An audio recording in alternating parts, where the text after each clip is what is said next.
Mullin. Thank you, panel, for being here. It's an honor for all of us to be able to serve this great country, and I think we need to always keep that in mind, that we need to put country first.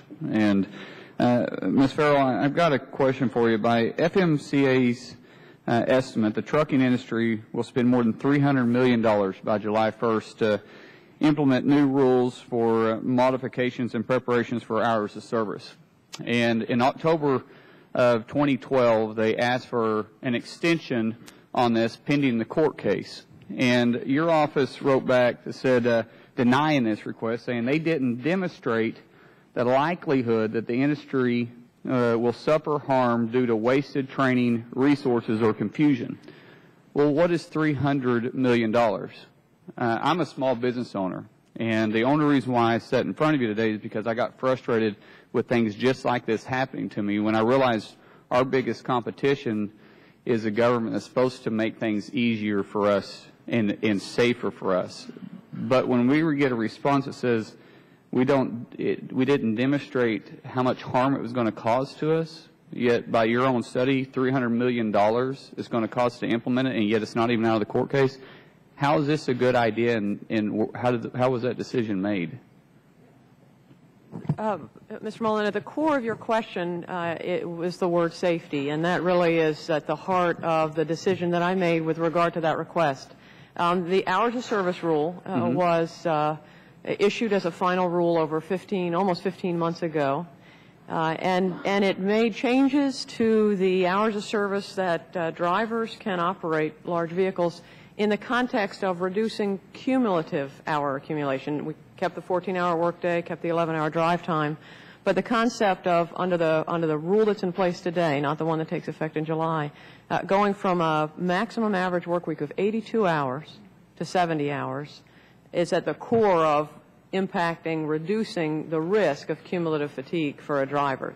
So back to. And I understand what you're saying, but since 1975. The industry has been doing a pretty good job, because 77% we have less fatalities. It's dropped by 77%. So the industry has been doing pretty good so far, taking care of themselves. And now all of a sudden we've got to have someone else tell us how to take care of things. And yet, by your own study also in 2009, you stated that 81% of the time an accident happens with a truck, it's the car's fault. So how is, once again, why are we keep putting more and more strain on the backbone of our economy, on our truckers and small businesses? Why are we putting more and more on their backs when they've been doing a pretty good job so far taking care of themselves?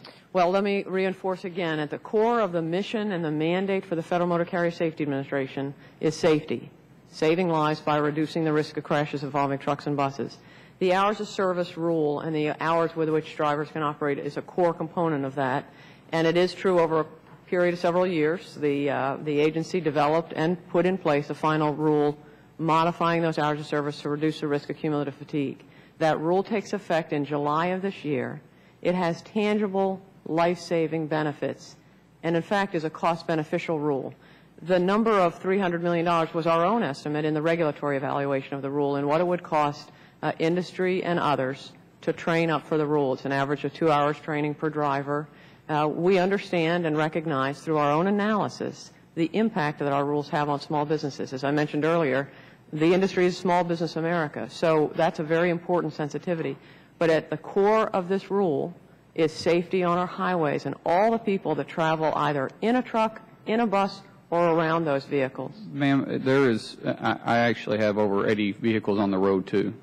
And I can promise you, as a small business owner, that's on our mind every day. Oh, yeah, sure it is. Constantly. Yeah. And it's at the core of our business. Yeah.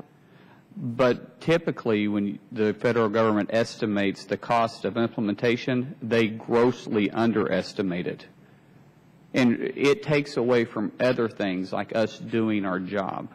And my only thing is I can't come up with a good enough reason to tell individuals when they come up and tell me, why can't we get an extension when the courts are still hearing this? I say, well, I really don't understand that either. it's still at the safety. I get that, but we're still talking about real dollars that's coming straight out of the pockets of not your pocket, but my pocket. It seems very simple. Why can't we just simply give them an extension? I mean, get a letter that states that they didn't demonstrate that it's going to do harm. That's a slap in the face. What is $300 if that's not harm? Tired drivers resulting in crashes on our highways is harm to the traveling public. Again, the hours of service rule goes into effect in July of this year. The request to delay was related specifically to the court hearing the case. Tomorrow are oral arguments on that case. I have high confidence in this rule.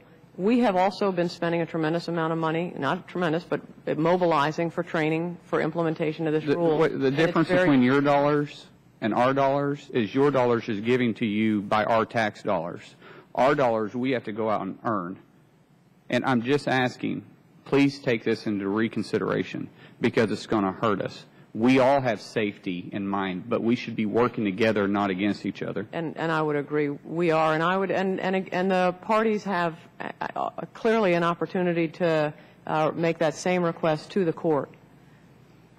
Thank you. Thank you.